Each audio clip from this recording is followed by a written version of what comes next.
नमस्कार दोस्तों, devotional light हरे कृष्ण हरे राम में आप सभी का स्वागत है। दोस्तों, इस बार 21 जून 2021 को निर्जला एकादशी के दिन शिव योग के साथ सिद्धि योग भी बन रहा है। हिंदू पंचांग के अनुसार शिव योग 21 जून को शाम 5:34 तक रहेगा। इसके बाद सिद्धि योग लग जाएगा। एकादशी व्रत रखने से शुभ फलों की प्राप्ति होती है। व्रती सभी सुखों को भोग कर अंत में मोक्ष को प्राप्त हो जाता है।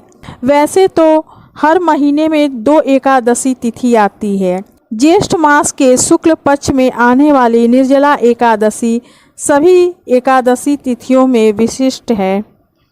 इस एकादशी की व्रत कथा परम पावन और मोक्ष प्रदान करने वाली है।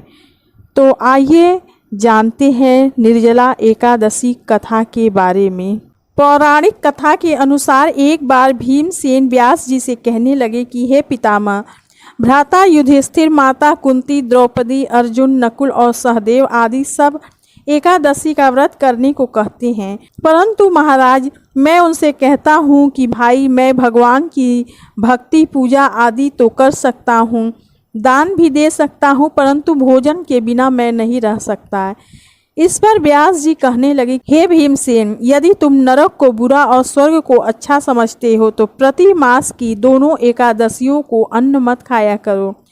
भीम कहने लगे कि हे पितामह, मैं तो पहले ही कह चुका हूँ कि मैं भूख सहन नहीं कर सकता। यदि वर्ष भर में कोई एक ही व्रत हो तो वह मैं रख सकता हूँ, क्योंकि मेरे पेट में वृक्क नाम वाली अग्नि है, सो मैं भोजन किए बिना नहीं रह सकता। भोजन करने से ही वह शांत रहती है, इसलिए पूरा उपवास तो क्या, एक समय भी बिना भोजन किए रहना कठिन है।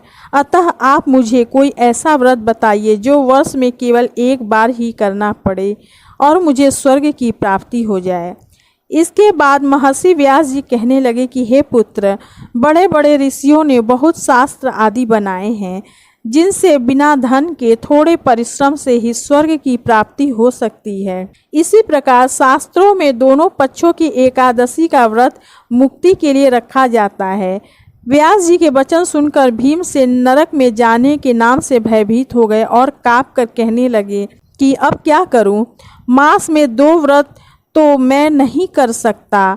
हाँ, वर्ष में 1 व्रत करने का प्रयत्न अवश्य कर सकता हूँ। अतः वर्ष में 1 दिन व्रत करने से यदि मेरी मुक्ति हो जाए तो ऐसा कोई व्रत बताइए। यह सुनकर व्यास जी कहने लगे कि वृषभ और मिथुन की संक्रांति के बीच ज्येष्ठ मास के शुक्ल पक्ष की जो एकादशी आती है उसका नाम निर्जला है। तुम उस एकादशी का व्रत करो। इस एकादशी के व्रत में स्नान और आचमन के सिवा जल वर्जित है। आचमन में 6 मासे से अधिक जल नहीं होना चाहिए, अन्यथा वह मद्यपान के सदृश हो जाता है। इस दिन भोजन नहीं करना चाहिए, क्योंकि भोजन करने से व्रत नष्ट हो जाता है। यदि एकादशी को सूर्योदय से लेकर द्वादशी के सूर्योदय तक जल ग्रहण न करे तो उसे सारी एकादशियों के व्रत का फल प्राप्त होता है। द्वादशी को सूर्योदय से पहले उठकर स्नान आदि करके ब्राह्मणों को दान आदि देना चाहिए। इसके पश्चात भूखे और सत्पात्र ब्राह्मण को भोजन कराकर फिर आप भोजन कर लेना चाहिए। इसका फल पूरे 1 वर्ष की संपूर्ण एकादशियों के बराबर होता है। व्यास जी कहने लगे कि हे भीमसेन, यह मुझको स्वयं भगवान ने बताया है। इस एकादशी का पुण्य समस्त तीर्थों और दानों से अधिक है। केवल 1 दिन मनुष्य निर्जल रहने से पापों से मुक्त हो जाता है। जो मनुष्य निर्जला एकादशी का व्रत करते हैं उनको मृत्यु के समय यमदूत आकर नहीं घेरते, वरन भगवान के पार्षद उसे पुष्पक विमान में बिठाकर स्वर्ग ले जाते हैं। अतः संसार में सबसे श्रेष्ठ निर्जला एकादशी का व्रत है, इसलिए यत्न के साथ इस व्रत को करना चाहिए। उस दिन ओम नमो भगवते वासुदेवाय मंत्र का उच्चारण करना चाहिए और गौदान करना चाहिए। इस प्रकार व्यास जी की आज्ञा अनुसार भीमसेन ने इस व्रत को किया। इसलिए इस एकादशी को भीमसेनी या पांडव एकादशी भी कहते हैं।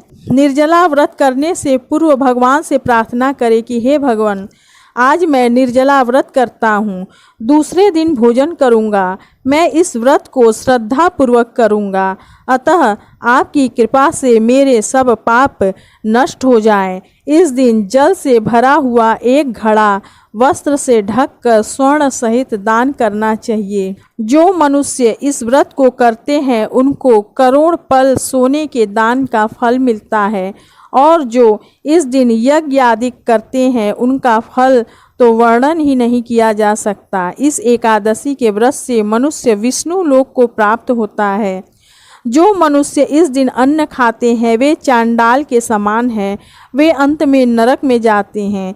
जिसने निर्जला एकादशी का व्रत किया है वह चाहे ब्रह्म हत्यारा हो, मद्यपान करता हो, चोरी की हो या गुरु के साथ द्वेष किया हो, मगर इस व्रत के प्रभाव से स्वर्ग जाता है। हे कुंती पुत्र, जो पुरुष या स्त्री श्रद्धा पूर्वक इस व्रत को करते हैं उन्हें प्रथम भगवान की पूजा, फिर गौदान, ब्राह्मणों को मिष्ठान व दक्षिणा देनी चाहिए तथा जल से भरे हुए कलश का दान करना चाहिए। रसदार फलों का दान करना चाहिए। निर्जला के दिन अन्न, वस्त्र, जूते, छत्र आदि का भी दान करना चाहिए। वर्ष भर की एकादशियों का पुण्य लाभ देने वाली इस श्रेष्ठ निर्जला एकादशी को भीमसेनी एकादशी या पांडव एकादशी के नाम से भी जाना जाता है।